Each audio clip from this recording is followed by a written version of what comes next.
ক্ষমতার মোহ যে মানুষকে পশুর চেয়েও অধম বানায় তারই যেন উত্তম প্রমাণ শেখ হাসিনা।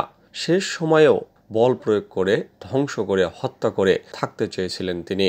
তবে পরিস্থিতি যে একেবারেই নিয়ন্ত্রণের বাইরে সেটা তিনি কিছুতেই মানতে চাচ্ছিলেন না।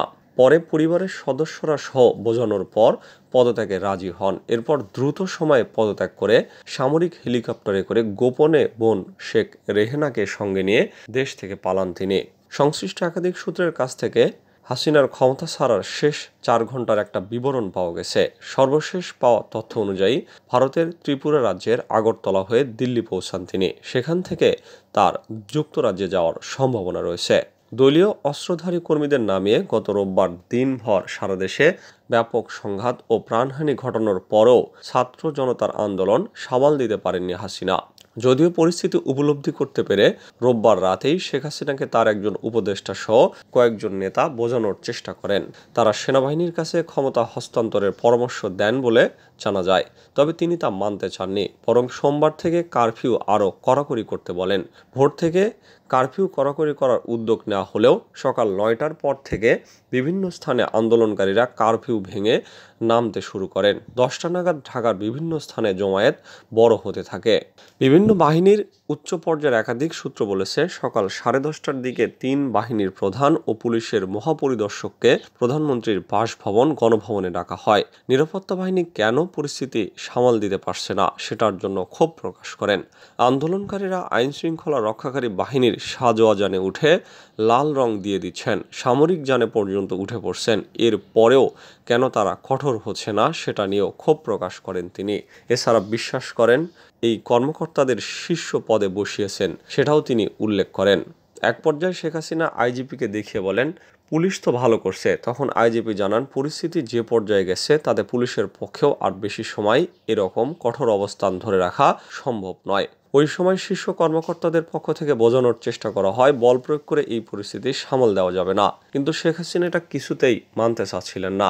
তখন কর্মকর্তারা শেখ রেহেনার সঙ্গে আরেক কক্ষে আলোচনা করেন। তাকে পরিস্থিতি জানিয়ে শেখ হাসিনাকে বোঝাতে অনুরোধ করেন।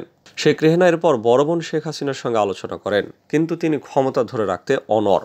এক পর্যায়ে বিদেশে থাকা সজীব অজেদ জয়ের সঙ্গে ফোনেও কথা বলেন একজন শীর্ষকর্তা।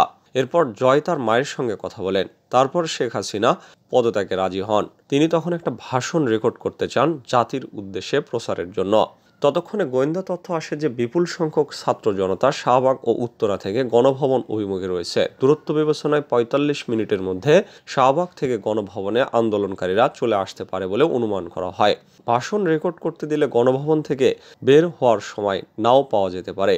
এই বিবেচনায় শেখ হাসিনাকে ভাষণ রেকর্ডের সময় না দিয়ে 45 মিনিট সময় বেঁধে দেওয়া হয়। এরপর ছোট বোন রেহেনাকে নিয়ে তেজগাঁয়ের পুরনো বিমানবন্দরের হেলিপ্যাডে আসেন শেখ হাসিনা।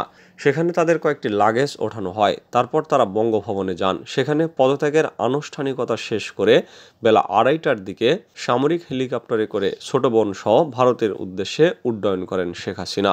জানা গেছে হেলিকপ্টারটি ভারতের আকাশে প্রবেশের পর কিছুক্ষণ উড্ডয়ন করে, পরে আগরতলা বিএসএফের একটি হেলিপ্যাডে অবতরণ করে। তারপর সেখান থেকে দিল্লি যান বলে ভারতীয় গণমাধ্যমের খবর বের হয়। ইন্ডিয়া টুডের এক খবরে বলা হয়, শেখ হাসিনা নয়াদিল্লির কাছে গজিয়াবাদের ভারতীয় সেনাবাহিনীর হিন্দন বিমান ঘাঁটিতে দেশটির স্থানীয় সময় 5:36 অবতরণ করেন।